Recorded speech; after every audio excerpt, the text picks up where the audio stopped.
Réveiller en musique. Normalement, ça va direct. Plus sérieusement, si on a décidé de vous passer cette musique aujourd'hui, c'est pour le côté symbolique. Ces quelques notes ont suffi à vous replonger dans l'ambiance d'Indiana Jones. Cette mélodie est devenue un symbole d'aventure, tout comme pour vous le sac à dos est un symbole de voyage, et c'est pour ça qu'on a choisi le nom Un sac sur le dos. Avant d'aller plus loin, on tient vraiment à s'excuser auprès de tout le monde. Toutes ces personnes qui pendant des mois se sont posées la question, mais qui est le blog mystère? Et oui, c'était nous. Mais en fait, à la base, c'était pas du tout une surprise pour le salon. On était partis en voyage en Amérique latine pour une durée indéterminée, et notre famille ne s'attendait pas à nous voir revenir si vite. Donc on voulait garder le secret sur notre retour en Europe, car on a beaucoup d'amis blogueurs qu'on voulait se reprendre, comme on peut voir là sur la vidéo. Et on avait peur qu'il y ait des fuites sur les réseaux sociaux, donc voilà. Mais donc voilà, franchement, on s'excuse, on ne recommencera plus. Alors pour parler un petit peu de nous, donc François et Amandine, on blogue et on voyage en couple. Donc on est deux personnes très différentes mais aussi très complémentaires et on a une passion commune, comme vous pouvez en douter, c'est le voyage. Et pour cette passion, on est prêt à faire des sacrifices qui sont finalement des choix de vie, ils passent tellement des sacrifices. Car à travers le voyage et à travers son partage sur le blog, on se réalise vraiment et ça n'a pas de prix. Alors on va parler un petit peu de l'évolution du site. Alors pour raconter l'histoire, c'est suite à un voyage au Pérou, notre second voyage au Pérou, que j'ai eu envie d'écrire des choses, particulièrement des réflexions. Donc je suis allée voir François avec cette idée de créer un blog de voyage et évidemment il a directement été d'accord. Faux.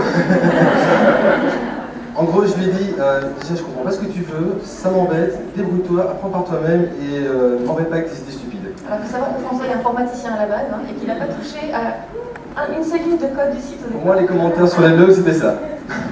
Voilà. Mais je ne me suis pas laissée démonter, j'ai pris le temps qu'il fallait, j'ai appris un petit peu à coder sur le web et au bout de 6 mois, j'étais prête pour lancer mon petit site. 2 semaines plus tard, je regarde les stats discrètement et là je me rends compte, mais en fait il y a des gens qui disent c'est fait. Ok, on peut te regarder, hein, voilà. Et donc à partir de ce moment-là, François fait partie intégrante de l'aventure. Alors concrètement, moi j'écris et François, en plus de me relier, s'occupe de toute la partie technique et aussi visuelle avec tout ce qui est vidéo et photo.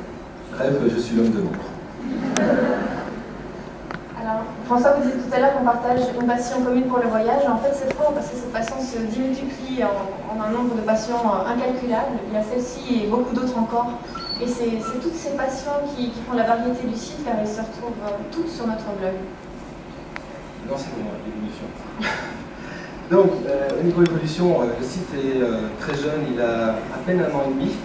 Pourtant, il a déjà pas mal évolué, autant au niveau de l'écriture qu'au niveau même visuel. On m'entend en fait, je pense que le micro est un peu loin. Donc, une évolution constante.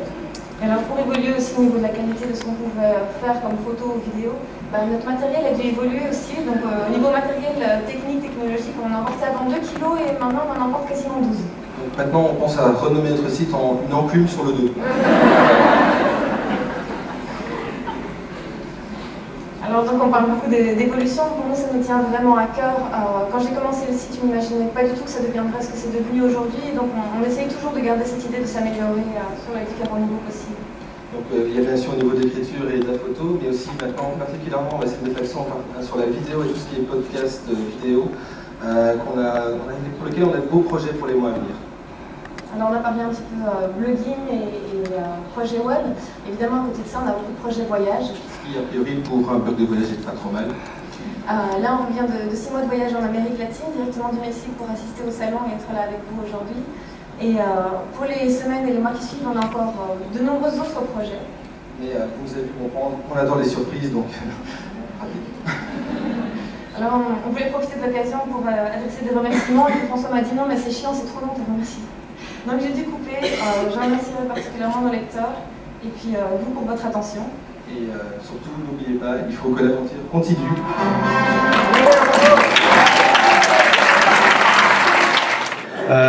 Et donc là, un tonnerre d'applaudissements pour Un sac sur le dos.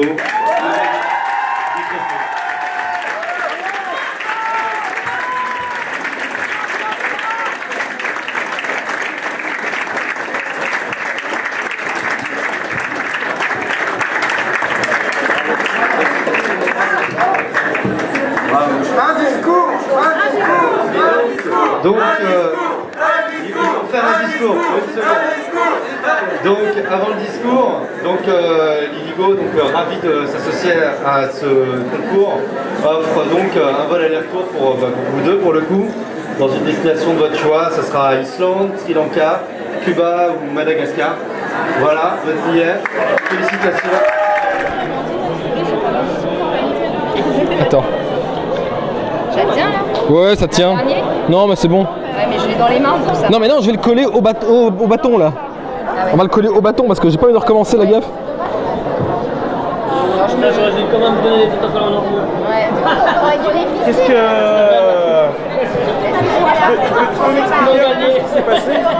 En fait, ce prix ne m'intéressait absolument pas.